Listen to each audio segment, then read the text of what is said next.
and supply. In this environment, distinguishing cyclical developments from trend or structural developments is difficult. This distinction is critical because monetary policy can work to stabilize cyclical fluctuations, but can do little to alter structural changes. The labor market is a case in point. The July employment report, released earlier this month, showed that payroll job growth slowed to an average pace of only 35,000 per month over the past 3 months, down from 168,000 per month during 2024. This slowdown is much larger than assessed just a month ago, as the earlier figures for May and June were revised down substantially. But it does not appear that the slowdown in job growth has opened up a large margin of slack in the labor market, an outcome we want to avoid. The unemployment rate, while edging up in July, stands at a historically low level of 4.2% and has been broadly stable over the past year. Other indicators of labor market conditions are also little changed or have softened only modestly, including quits, layoffs, the ratio of vacancies to unemployment, and nominal wage growth.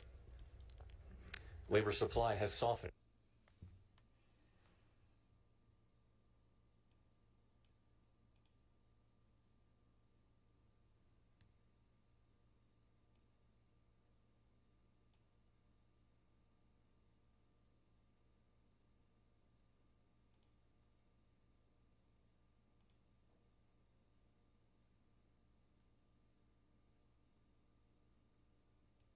In line with demand, sharply lowering the break-even rate of job creation needed to hold the unemployment rate constant. Indeed, labor force growth has slowed considerably this year with the sharp fall-off in immigration, and the labor force participation rate has edged down in recent months. Overall, while the labor market appears to be in balance, it is a curious kind of balance that results from a marked slowing in both the supply of and demand for workers. This unusual situation suggests that downside risks to employment are rising. And if those risks materialize, they can do so quickly in the form of sharply higher layoffs and rising unemployment. At the same time, GDP growth has slowed notably in the first half of this year to a pace of 1.2%, roughly half the 2.5% pace in 2024. The decline in growth has largely reflected a slowdown in consumer spending. As with the labor market, some of the slowing in GDP likely reflects slower growth of supply or potential output. Turning to inflation, higher tariffs have begun to push up prices in some categories of goods. Estimates based on the latest available data indicate that total PCE prices rose 2.6% over the 12 months ending in July. Excluding the volatile food and energy categories, core PCE prices rose 2.9%, above their level of a year ago. Within core, prices of goods increased 1.1% over the past 12 months, a notable shift from the modest decline seen over the course of 2024. In contrast, housing services inflation remains on a downward trend, and non-housing services inflation is still running at a level a bit above what has been historically consistent with a 2% inflation. The effects of tariffs on consumer prices are now clearly visible. We expect those effects to accumulate over coming months with high uncertainty about both timing and amounts. The question that matters for monetary policy is whether these price increases are likely to materially raise the risk of an ongoing inflation problem. A reasonable base case is that the effects will be relatively short-lived, a one-time shift in the price level. Of course, one time does not mean all at once.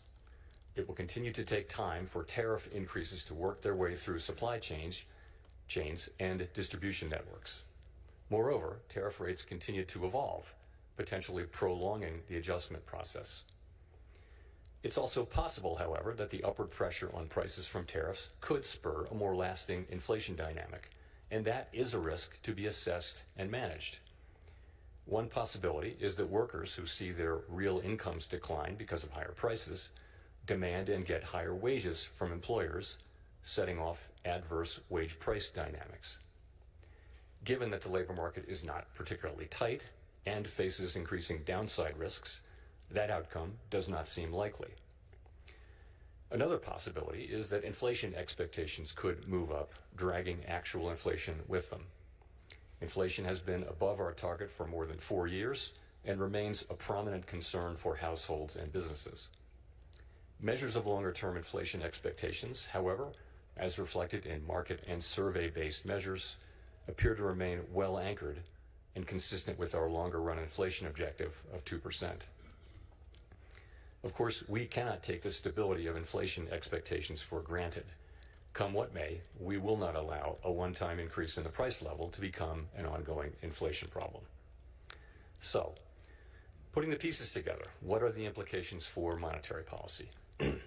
In the near term, risks to inflation are tilted to the upside and risks to employment to the downside, a challenging situation. When our goals are in tension like this, our framework calls for us to balance both sides of our dual mandate. Our policy rate is now 100 basis points closer to neutral than it was a year ago, and the stability of the unemployment rate and other labor market measures allows us to proceed carefully as we consider changes to our policy stance. Nonetheless, with policy in restrictive territory, the baseline outlook and the shifting balance of risks may warrant adjusting our policy stance. Monetary policy is not on a preset course. FOMC members will make these decisions based solely on their assessment of the data and its implications for the economic outlook and the balance of risks. We will never deviate from that approach. So, turning then to my second topic. Our monetary policy framework is built on the unchanging foundation of our mandate from Congress to foster maximum employment and stable prices for the American people. We remain fully committed to fulfilling our statutory mandate, and the revisions to our framework will support that mission across a broad range of economic conditions. Our revised statement on longer-run goals and monetary policy strategy, which we refer to as our consensus statement to save time, describes how we pursue our dual mandate goals.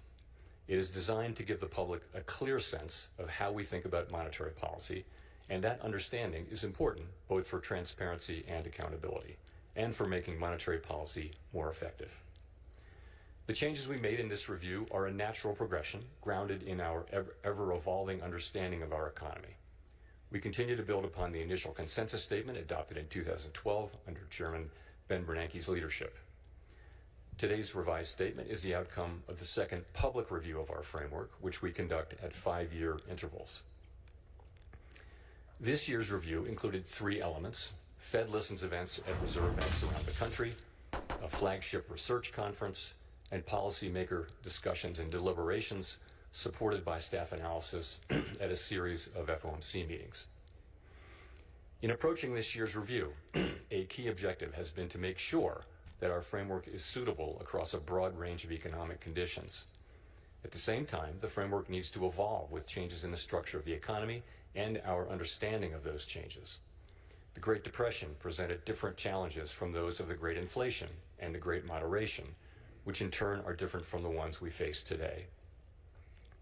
At the time of the last review, we were living in a new normal, characterized by the proximity of interest rates to the effective lower bound, or ELB, along with low growth, low inflation, and a very flat Phillips curve, meaning that inflation was not very responsive to slack in the economy. To me, a statistic that captures that era is that our policy rate was stuck at the ELB for 7 long years following the onset of the global financial crisis in late 2008. Many here will recall the sluggish growth and painfully slow recovery of that era.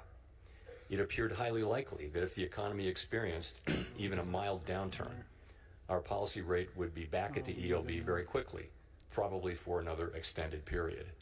Inflation and inflation expectations could then decline in a weak economy, raising real interest rates as nominal rates were pinned near zero. Higher real rates would further weigh on job growth and reinforce the downward pressure on inflation and inflation expectations, triggering an adverse dynamic. The economic conditions that brought the policy rate to the ELB and drove the 2020 framework changes were thought to be rooted in slow-moving global factors that would persist for an extended period. And they might well have done so, if not for the pandemic. The 2020 consensus statement included several features that addressed the ELB-related risks that had become increasingly prominent over the preceding 2 decades. We emphasized the importance of anchored inflation, longer-term inflation expectations, to support both our price stability and maximum employment goals. Drawing on an extensive literature on strategies to mitigate risks associated with the ELB, we adopted flexible average inflation targeting, a make-up strategy to ensure that inflation expectations would remain well anchored, even with the ELB constraint. In particular, we said that following periods when inflation had been running persistently above 2%, appropriate monetary policy would likely aim to achieve inflation moderately above 2% for some time. In the event, rather than low inflation and the ELB, the post-pandemic reopening brought the highest inflation in 40 years to economies around the world.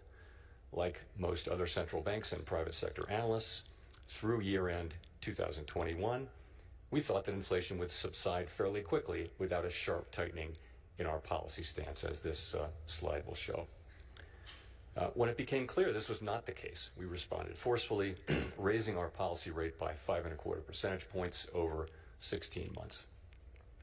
That action, combined with the unwinding of pandemic supply disruptions, contributed to inflation moving much closer to our target without the painful rise in unemployment that has accompanied previous efforts to counter high inflation. This year's review considered how economic conditions have evolved over the past 5 years. During this period, we saw that the inflation situation can change rapidly in the face of large shocks. In addition, interest rates are now substantially higher than was the case during the era between the global financial crisis and the pandemic. With inflation above target, our policy rate is restrictive, modestly so in my view. We cannot say for certain where rates will settle out over the longer run, but their neutral rate may now be higher than during the 2010s, reflecting changes in productivity, demographics, fiscal policy, and other factors that affect the balance between saving and investment.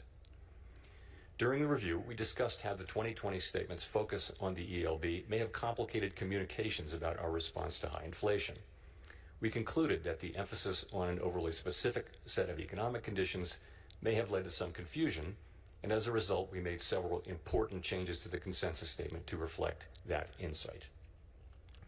First, we removed language indicating that the ELB was a defining feature of the economic landscape. Instead, we noted that our monetary policy strategy is designed to promote maximum employment and stable prices across a broad range of economic conditions. The difficulty of operating near the ELB remains a potential concern, but it is not our primary focus. The revised statement reiterates that the committee is prepared to use its full range of tools to achieve its maximum employment and price stability goals, particularly if the federal funds rate is constrained by the ELB.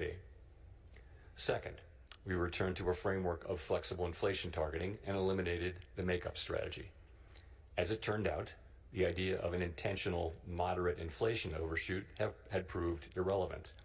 There was nothing intentional or moderate about the inflation that arrived a few months after we announced our 2020 changes to the consensus statement, as I acknowledged publicly in 2021. Well-anchored inflation expectations were critical to our success in bringing down inflation without a sharp increase in unemployment. Anchored expectations promote the return of inflation to target when adverse shocks drive inflation higher and limit the risk of deflation when the economy weakens. Further, they allow monetary policy to support maximum employment in economic downturns without compromising price stability. Our revised statement emphasizes our commitment to act forcefully to ensure that longer-term inflation expectations remain well anchored to the benefit of both sides of our dual mandate. It also notes that price stability is essential for a sound and stable economy and supports the well-being of all Americans. This theme came through loud and clear at our Fed Listens events. The past 5 years have been a painful reminder of the hardship that high inflation imposes, especially on those least able to meet the higher costs of necessities. Third, our 2020 statement said that we would mitigate shortfalls rather than deviations from maximum employment. The use of shortfalls reflected the insight that our real-time assessments of the natural rate of unemployment, and hence of maximum employment, are highly uncertain. The later years of the post-global financial crisis recovery featured employment running for an extended period above mainstream estimates of its sustainable level, along with inflation running persistently below our 2% target. In the absence of inflationary pressures, it might not be necessary to tighten policy based solely on uncertain real-time estimates of the natural rate of unemployment. We still have that view, but our use of the term shortfalls was not always interpreted as intended, raising communications challenges. In particular, the use of shortfalls was not intended as a commitment to permanently forswear preemption or to ignore labor market tightness. Accordingly, we removed shortfalls from our statement. Instead, the revised document now states more precisely that the committee recognizes that employment may run at times above real-time assessments of maximum employment without necessarily creating risks to price stability. Of course, preemptive action would likely be warranted if tightness in the labor market or other factors pose risks to price stability. The revised statement also notes that maximum employment is the highest level of employment that can be achieved on a sustained basis in a context of price stability.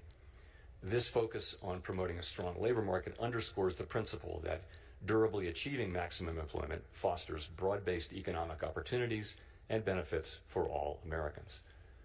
The feedback we received at Fed Listens events reinforced the value of a strong labor market for American households, employers, and communities. Fourth, consistent with the removal of shortfalls, we made changes to clarify our approach in periods where our employment and inflation objectives are not complementary. In those circumstances, we will follow a balanced approach in promoting them. The revised statement now more closely aligns with the original 2012 language. We take into account the extent of departures from our goals and the potentially different time horizons over which each is projected to return to a level consistent with our dual mandate. These principles guide our policy decisions today, as they did in the 2022 to 24 period, when the departure from our 2% inflation target was the overriding concern. In addition to these changes, there is a great deal of continuity with past statements. The document continues to explain how we interpret the mandate Congress has given us and describes the policy framework that we believe will best promote maximum employment and price stability. We continue to believe that monetary policy must be forward-looking and consider the lags in its effects on the economy. For this reason, our policy actions depend on the economic outlook and the balance of risks to that outlook. We continue to believe that setting a numerical goal for employment is unwise because the maximum level of employment is not directly measurable and changes over time for reasons unrelated to monetary policy. We also continue to view a longer-run inflation rate of 2% as most consistent with our dual mandate goals. We believe that our commitment to this target is a key factor, helping keep longer-term inflation expectations well anchored. Experience has shown that 2% inflation is low enough to ensure that inflation is not a concern in household and business decision-making, while also providing a central bank with some policy flexibility to provide accommodation during economic downturns. Finally, the revised consensus statement retained our commitment to conduct a public review roughly every 5 years. There's nothing magic about the 5-year pace. That frequency allows policymakers to reassess structural features of the economy and to engage with the public, practitioners, and academics on the performance of our framework. It is also consistent with several global peers. To wrap up, I want to thank President Schmid and all of his great Kansas City staff who work so diligently to host this outstanding event annually, counting a couple of virtual appearances during the pandemic. This is the 8th time I've had the honor to speak from this podium. Each year, this symposium offers the opportunity for Fed leaders to hear ideas from leading economic thinkers and focus on the challenges we face. The Kansas City Fed was very wise to lure Chair Volcker here to this national park more than 40 years ago, and I am so proud to be part of that tradition. Thank you very much.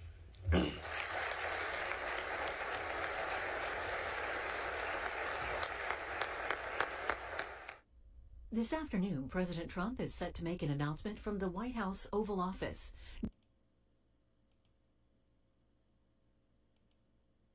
Jesus Christ, what the fuck? Why is my internet freezing?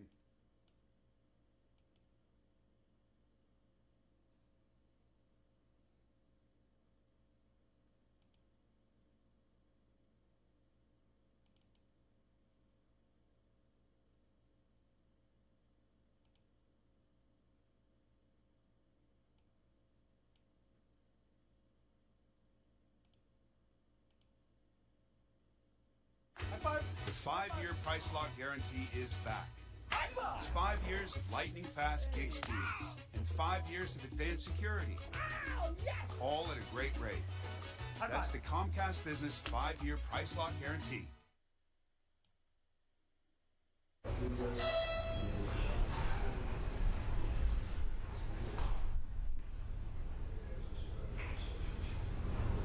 not a single dollar of money. Everything is full force. And John,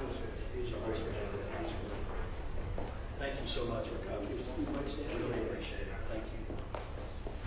Thank you very much, everybody. We're doing a tour of the store, the new store, and Stuart McLaren is in charge, and he's done a really great job.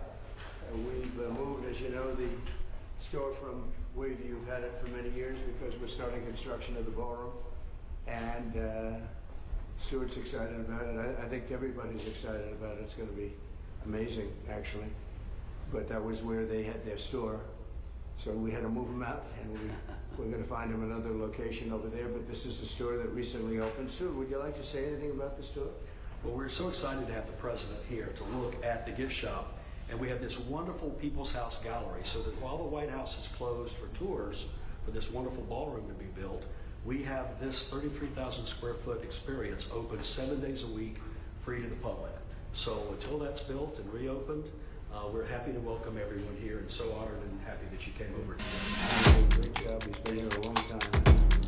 We have a lot of things to do.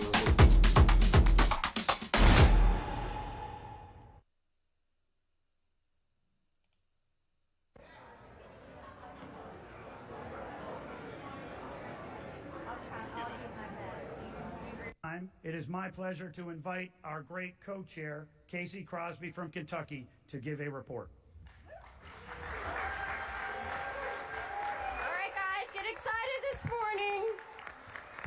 Good morning. Thank you all so much. Before I get started, can we just give a big thank you to the Georgia delegation, Josh McCoon, Jason Thompson, and Amy Kremer, for their nice Southern hospitality.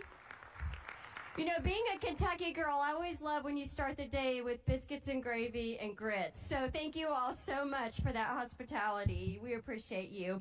Also, I just want to take a moment. I see lots of our staff sitting around the room, and you all please give a huge applause to every single one of our staff members who work so tirelessly and so hard to make sure that we pull off these meetings without a hitch. I know yesterday was an exciting day for all of us. We heard from Vice President Vance, and I was listening intently, and he made a comment about, I have the best job in the world. And I laughed to myself because I think a lot of you all have heard me say the same thing.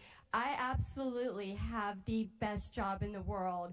I get to go out and promote President Trump and the America First agenda and represent you all on the RNC. And while I don't want to one-up the Vice President, I can tell you that I do think I have the best job in the world. So, and I also have to say, it's not a job that I take lightly. I work my tail off because I know President Trump is the most important president of my lifetime. That's why I travel the country. I help state parties with your fundraising, with your party building. I participate in election integrity programs and voter registrations across the country, and I campaign for our Republican candidates. Vice President Vance mentioned yesterday. I know. I'm sorry. Sorry, it was a little slip of it. It's early still. Vance told us that if we put in the work in, we will win. If we tell the truth about our message, we will win in 2026. And that is the goal. We need to make sure that President Trump is a 4-year president. Thank you. A few weeks ago, along with NFRW President Julie Harris, who was here earlier in the week, I think she left today, we launched a new women's initiative. Some of you all have heard about it. It's called Women Increasing in Numbers, or WIN, as I like to call it. And we are focusing on retaining, re-engaging, and training women across the country to register new voters, to work the polls and be poll watchers, to knock doors, to make calls, and to do whatever we can to get out the vote in 2025 for two very important gubernatorial races and in 2026 leading into the midterms. A few weeks ago, we launched and had our first training in New Jersey. I'm happy to say, with like 3 days' notice, we had 87 people turn out for election integrity training. This week, we're going to be back in New Jersey, and we're going to be doing trainings in Virginia. So I'm really excited. And if you are from New Jersey or Virginia, tell your people to come out because these are pretty awesome trainings by our staff. I've been blessed for the past few years to head up the member giving program with the RNC called the Eagle Club.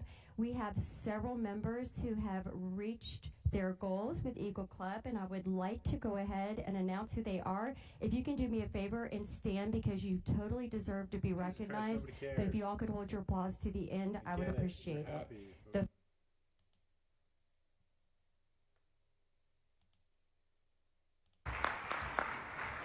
I would now like to recognize Mark Kars, the National Committee Man from Kansas and Chair of the Resolutions Committee, for a report from the committee.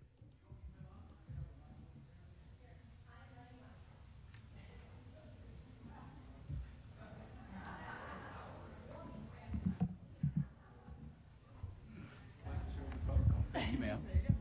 Thank you very much. Thank you, Mr. Chairman. Pursuant to Rule 10A2 of the Rules of the Republican Party, the Standing Committee on Resolutions met on Thursday to consider all the resolutions timely submitted to the committee. All RNC members were emailed copies of the resolutions prior to today's meeting. Mr. Chairman, we have 6 resolutions that were submitted to the committee, and the committee recommended 5 resolutions for adoption. Today they are resolution in loving memory of Mississippi Committeewoman Jeannie C. Lucky, resolution in honor of former Mississippi Republican Party Chairman Clark Reed, resolution in loving memory of Ohio House Speaker Joanne Davidson, resolution in memory of South Carolina National Committeeman Glenn McCall, and resolution in memory of Hawaii National Committeeman Gene Ward. And in the interest of time, I request that we omit the reading of these resolutions, but please join me in a moment of silence in memory of these former members.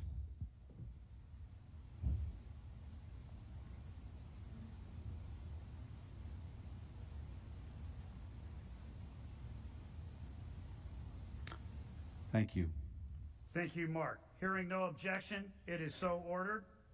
Now, without objection, we will consider all of the resolutions as a whole. Thank you, Mr. Chairman and future North Carolina U.S. Senator. This concludes my report, and I now move that the 5 resolutions before the committee be adopted. The motion has been made to adopt 5 resolutions. Is there a second?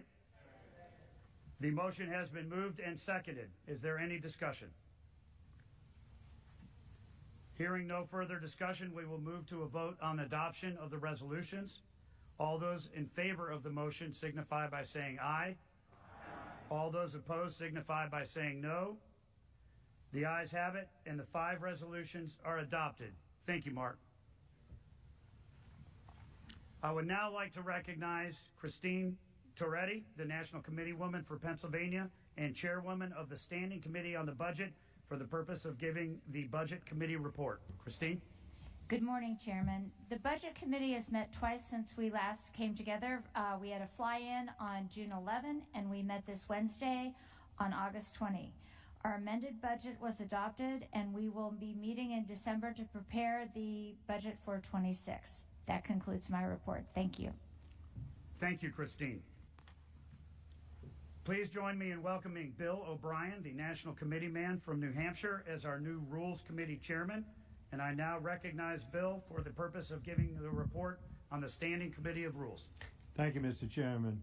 Mr. Chairman, we organized the committee and we elected a chair, and I want to thank my colleagues for the confidence that they've shown in me, and I want to thank my good friend Jason Thompson for being the person who nominated me. His graciousness during this process was much appreciated.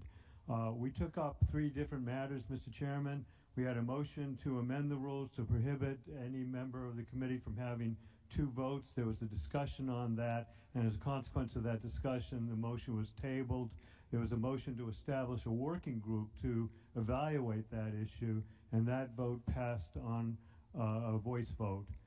A second matter was taken up. There was a motion to amend to make the temporary committee on election integrity into a permanent committee. Again, discussion on that motion, and it was resolved to be, again, a motion to set up a working group to evaluate some of the issues that came up. That likewise passed on a voice vote. And the final matter that was taken up was a motion to make permanent the audit committee. Again, discussion. Again, the thought was the best thing to do on that was to have a working group, and that became the decision of the committee. I committed to the committee that we will appoint those working groups in consultation with the chair and co-chair of the RNC. With that, our work concluded on the committee, and as does my report. Thank you. Thank you, Bill. I would now like to recognize Robin Armstrong, the National Committee man from Texas and chairman of the Temporary Committee on Faith Engagement, to deliver a report. Thank you very much, Chairman. We met earlier this week, and we had a report on Catholicism. Actually, she talked to us about how we could engage those folks better, so we talked about that.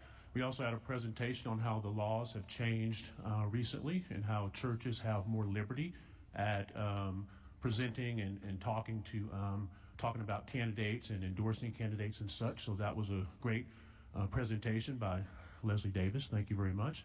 And we also talked about our plans soon to begin getting engaged in New Jersey and also in Virginia in those gubernatorial races, and how we're going to be sending faith engagement folks out there to be engaged and active. And so we're very excited. So thank you very much, and that concludes my report.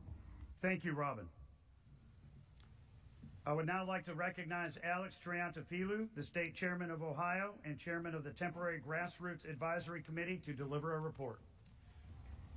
Thank you, Mr. Chairman. The Grassroots Advisory Committee, co-chaired by my friend and colleague Mindy McAlinden, met this week for a robust conversation on how to continue to grow our grassroots support. The meeting was so robust it went over a few minutes, but we're happy to continue that conversation. We began our efforts during my term and Mindy's term leading this group by having a grassroots webinar on fundraising. That was on July the 24th.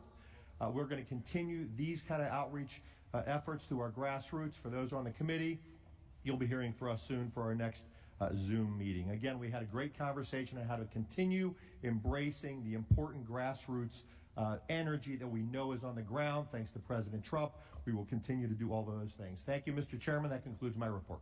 Thank you, Mr. Chairman. At this time, I would like to recognize Gina Swoboda, the state chair for Arizona and chair of the Temporary Grassroots Advisory Committee, to deliver a report. Thank you so much, Mr. Chairman. On behalf of my amazing co-chair, Jason Thompson, and myself, we had our first Temporary Committee on Elections Integrity meeting.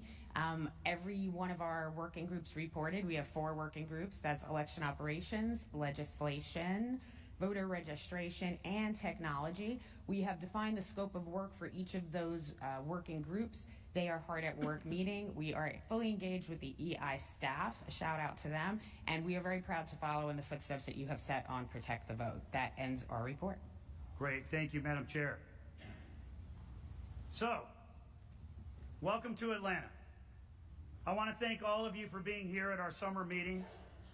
And before I jump into a few comments, I want to take a moment to follow up on the Resolutions Committee's work and honor the members of the 168 that we lost this year.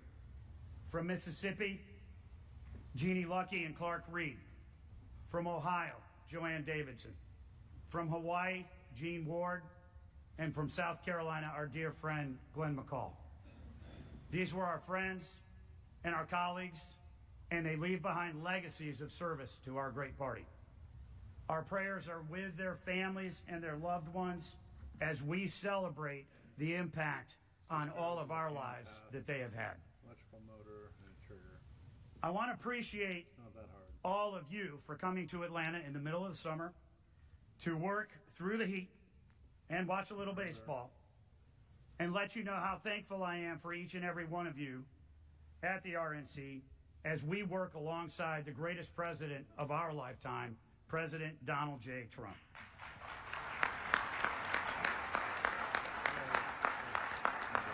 Because of the incredible work of every member of the RNC, we had front row seats to the greatest political comeback in American history as President Trump was reelected, winning the popular vote, an electoral college landslide, and a mandate to make America great again.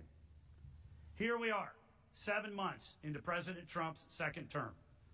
The economy is stronger, inflation is down, and our borders are secure. Our streets are safer, and other countries respect us again. President Trump seems to end a new war about every week. There is peace through strength, and America is back. The motor just turns it.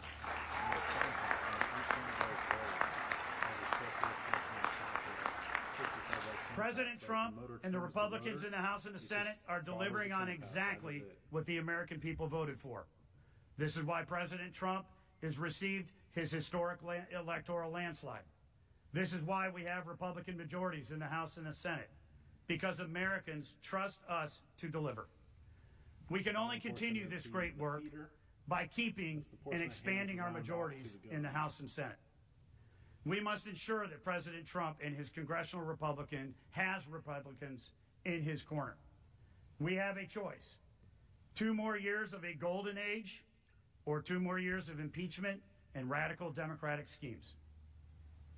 We have targeted Democrats in districts all across this country, along with an extremely competitive Senate map this cycle.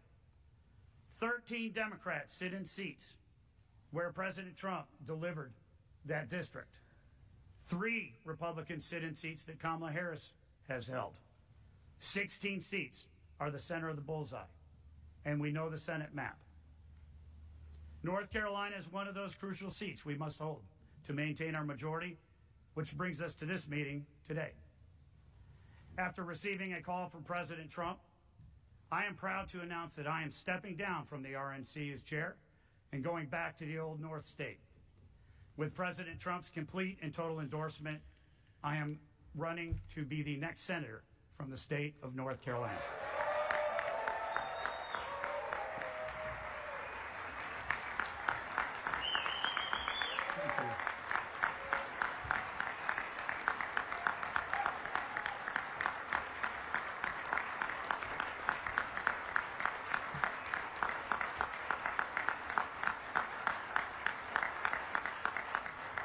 I have made this decision to answer this call because President Trump deserves an ally and North Carolina deserves a strong conservative voice in the Senate.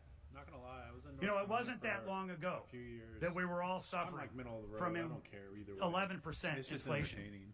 record But high prices because of Joe Biden and Democrats' while I failures. was in North Carolina, Under it went President up Trump, really from gas prices are down, really grocery red to prices more are down, blue. jobs are being created, and it's wages whatever. are up. Joe Biden It's and the just something you Democrats said notice. that we needed new laws to fix our border. Turns out, all we needed was a new president.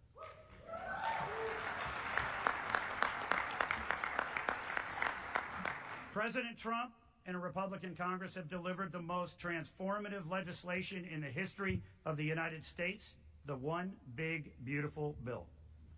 This One critical Big Legislation Beautiful delivers the Bill. largest tax cut in American history and will increase take-home pay by over $13,000 per family. This bill is the definition of America First, and every single Democrat in Congress and the Senate voted against it. Every single Democrat voted to raise taxes. The One Big Beautiful Bill also permanently secures our border. Every single Democrat voted against border security. The One Big Beautiful Bill provides essential support for our men and women in uniform. Every single Democrat voted against supporting our men and women in uniform. The One Big Beautiful Bill delivers energy security Yeah, if they did it, and they national weren't- security, It wasn't about and every single supporting Democrat us as military. voted It was against it. about The One Big Beautiful Bill and all its great accomplishments aren't just the Republican Party's agenda. They're not just President Trump's agenda. They are the American agenda.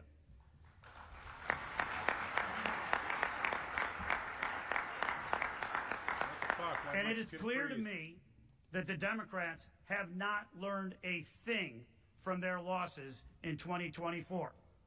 They are doubling down on every single failed policy that they lost with last year's election cycles.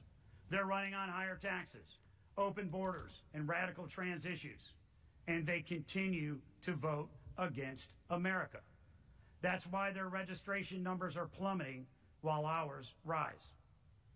The 2026 midterm election cycle, Americans are going to be choosing whether to return to the failed policies of Joe Biden or continue the great gains that we have made under President Trump's leadership and Republican majorities in the House and the Senate. It will be the job of the RNC to help President Trump elect Republicans up and down the ballot, expand our majorities, and enact an America First agenda.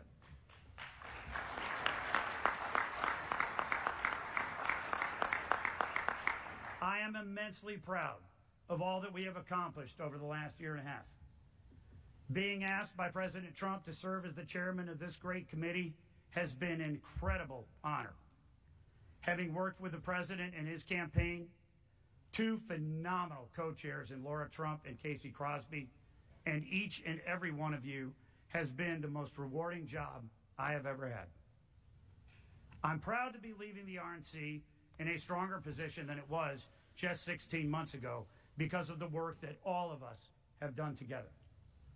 So far this cycle, the RNC is already involved in over 90 election integrity-related lawsuits, fighting to protect the ballot and make sure that our elections are more secure.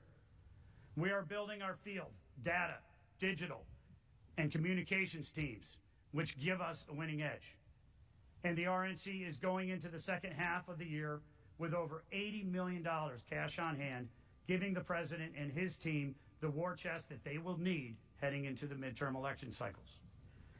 And can we take a second, just a second, to honor and thank our fantastic finance chair, Vice President J.D. Vance, for the great work that he's been doing and being here yesterday.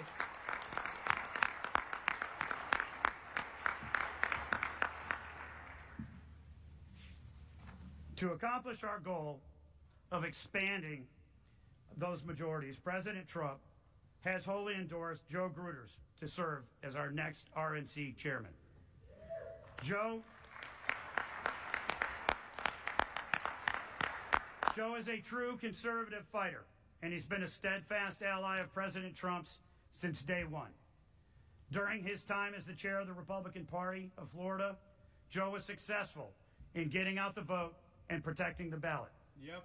He led the transformation of Florida from a purple state to a red state, where they had a deficit of 400,000 voters to a 1.3 million voter Republican advantage.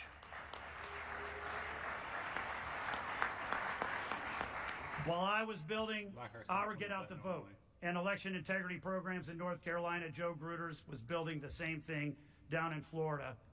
Don't just take my word, take the president's word. He will not let you down.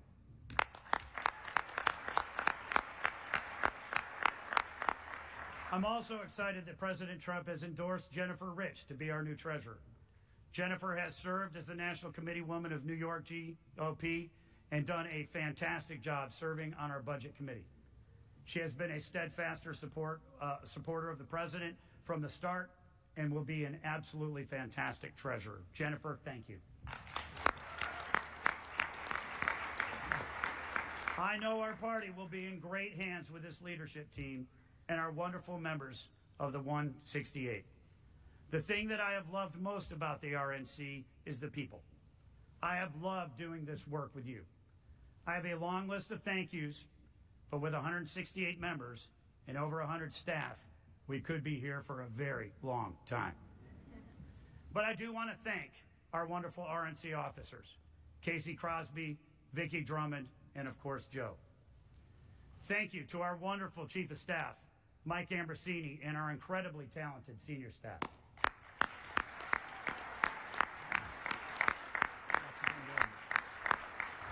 Thank you to Mallory Magoo and the member services team, Mandy Lester and her legal staff.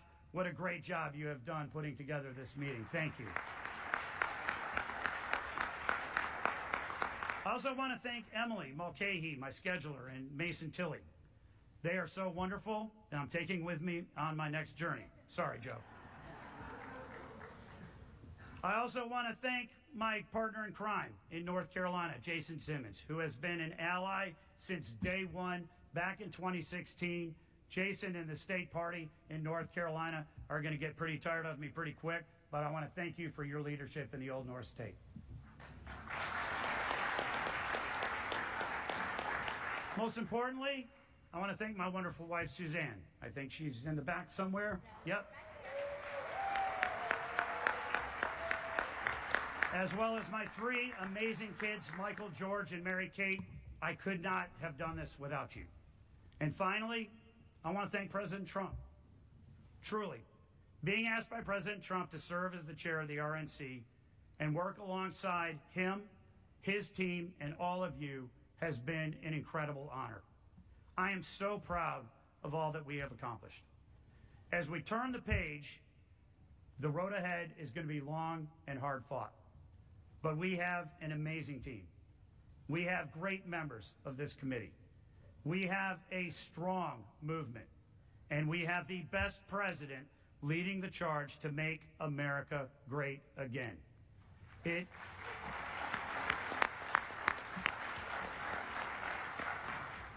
has been an incredible honor.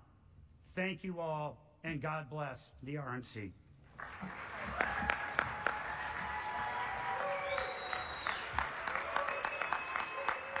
Thanks, man.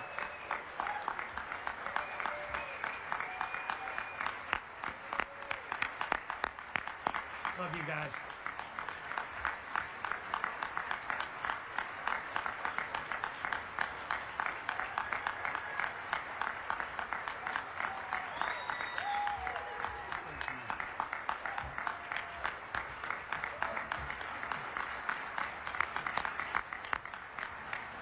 And with that, we have some business to attend to. I would ask for unanimous consent that the committee accept my resignation as RNC chairman effective upon the election of my successor. Pursuant to rule number 4C, vacancies in the office of chairman shall be filled by the Republican National Committee in the same manner in which the chairman was elected in the first place. RNC officer elections are governed by rule number 5C, which reads in relevant part, all officers, except the vice chair, shall be nominated from the floor and shall have at least the majority vote of the Republican National Committee members in each of 3 states in order to have their names placed into nomination. Only one candidate provided the necessary documentation of support from at least 2 members from 3 states for the office of chairman. A candidate's nominating and seconding speeches will be allotted 5 minutes total. The RNC Council's office will keep time, signaling with a yellow card when 30 seconds remain and a red card when time has expired. Nominating speeches will be made from the podium, and seconding speeches may be made from the microphones on the floor. Only the members recognized for nominating and seconding the candidates will be allowed to speak. Following the close of nominations, a voice vote will be conducted. After the election, the elected officer will have the opportunity to address the body. These are the procedures we have followed in the past for officer elections, and without objection, these are the procedures we will follow again today. Hearing no objections, it is so ordered. No. Joe Gruters, the National Committee man from Florida, is the only candidate for chairman who has demonstrated the required support for nomination. The chair recognizes Scott Golden, the state chairman from Tennessee, for the purpose of nominating Mr. Gruters for RNC chairman.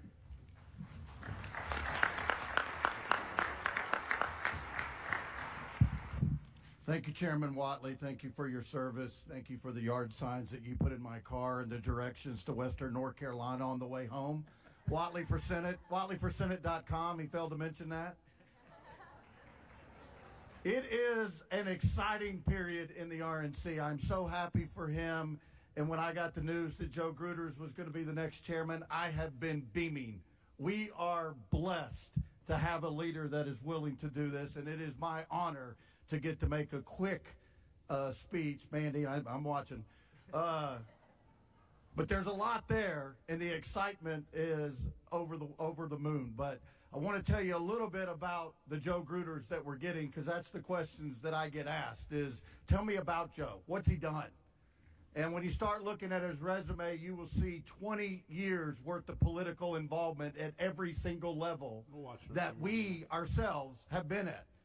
A volunteer, a staffer, a local party chairman, the vice chairman of the Florida Republican Party, the chairman of the Florida Republican Party, a state representative, a state senator, ultimately our treasurer, RNC committee man. He has been in every one. He's a man of faith. He knows what's important. He grew up one of 6 children and has a twin sister. And actually, the sister brigade, where are the Gruder girls? They're here, Kelly, Jackie, and Sally. They showed up last night to support Joe. His brothers Tim and Steve are with him in spirit. His wife Sydney's also here with us today. Where are you, Sydney? They have 3 children together. Joe and Sydney actually met working on a congressional campaign. At one point, Joe asked for a pay raise. They promptly said, no, Joe, it's not in the budget. And he said, well, instead, could I have this desk next to Sydney? Joe got the desk, obviously. As you heard Chairman Whatley say so eloquently yesterday and today, Joe is President Trump's pick to lead the RNC. He's the right man at the right time to help every state replicate the success we've had in Florida. As Joe goes forward to lead our organization, he will need our support and prayers. So I'm going to start now, and I want to bestow an Irish blessing upon Joe. In homage to your dad, who flew B-52 bombers in Vietnam, may the strength of God pilot you. In honor of your mom, who's watching and loving you from heaven, may the angels surround you. May the wisdom of God instruct you. May the hand of God protect you. May the word of God direct you. And may God give you the strength to face every day and know you never walk alone. Go get him, Joe.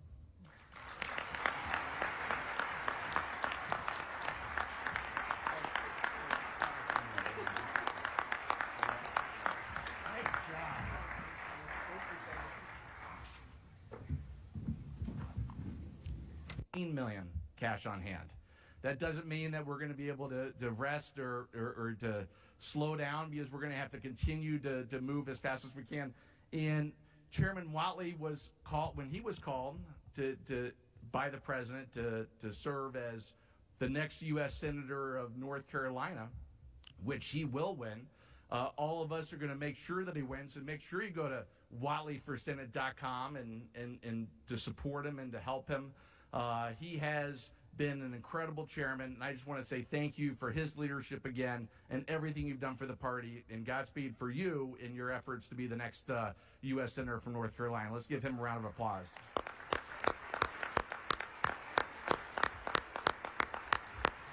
And to our outstanding Vice President, J.D. Vance, and our co-chair, Casey Crosby, and the entire RNC team, your leadership will help us build the strongest, most energized Republican National Committee in history. And again, Casey Crosby is all class, right? Here we are serving together, and I tell everybody I hope to have as good a relationship that you had with the chairman moving forward with you. She is everywhere. Just like Michael Whatley was everywhere, Casey Crosby has taken this job very seriously. She has been everywhere, and she deserves a round of applause for everything that she's done for our party.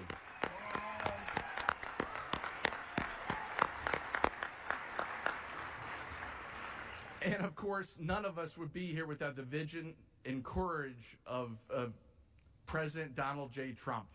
You're just pandering for fucking facts. His movement reshaped American politics and brought millions of working men and women into our party. Mr. President, thank you for the faith in me and for everything you do to fight for America's future. Today is not about one person. It is about our mission The midterms are ahead, where we must expand our majority in the House and the Senate and continue electing Republicans nationwide. And then we march forward towards the presidential election, where the stakes cannot be higher. The Democrats want open borders, socialist policies, and weak leadership. We want strong families, secure communities, and American greatness. That's why we must unite, innovate, and work harder than ever before. And I always say, and all of you guys deal with this there's so many factions of the Republican Party. I'm sure you've seen online Joe Gruters is not as good of a conservative, we could do better. But here's the deal. At the end of the day, whatever party does a better job of uniting the factions and bringing everybody together, we all win at the end. But everything moving forward begins with election integrity. Every legal vote must be counted, every ballot protected, and Republicans must be ready to win before, during, and after Election Day.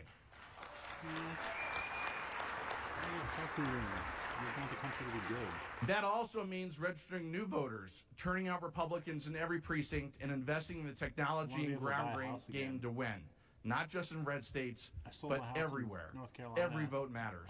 Initially, I had a 2.75%. And through it all, rate. we will stay true to our principles: faith, faith, 2.5 years, family, 3 years later, freedom, buy a house and because, opportunity. Yeah, I made These are not $70,000 just on Republican my house that I values; sold they are in North American Carolina. values. But now interest rates Together, are fucking we will 6%, expand our Republican majority for and something deliver sweeping victories that will to shape about the size I America had for in North generations Carolina. to come. Up in So Washington let's get State, to I'm work, looking at six let's or win, 400,000 or and let's save 500,000, America. and on Thank top you, of and that, God with that bless interest rate, to there's every no single one of fucking you. way I can afford it.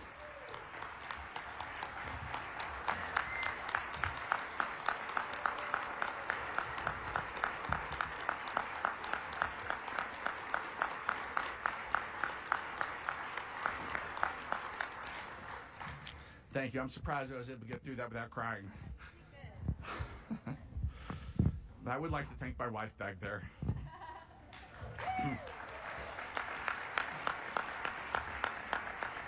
Great job. We're going to win. We will now proceed to elect. Oh, before that, I have to resign as treasurer. And I would ask for unanimous consent from the committee to accept my resignation as treasurer.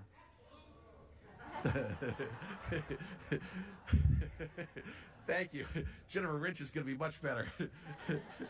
We will now proceed to elect a new treasurer. The chair recognizes Ed Cox, state chairman from New York, for the purpose of nominating a candidate for RNC treasurer, followed by Drew McKissick, chairman of South Carolina, for a seconding speech. Chairman Cox.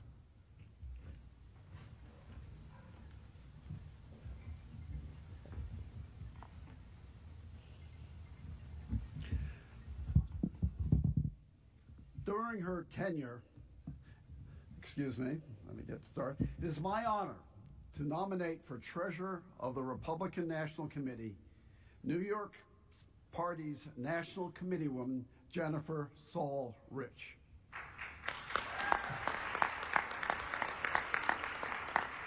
Jennifer has served as a member of the Republican National Committee since 2004, and she has earned the respect and trust of her RNC colleagues over her more than 20 years of service to the RNC. As a past member of the Resolutions Committee and of the Rules Committee, and as a present member of the Budget Committee, Jennifer knows the RNC inside and out, and of course, for the second.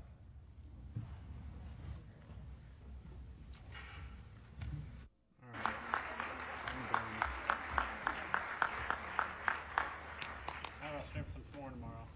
Thank you, everybody, so much. Got to put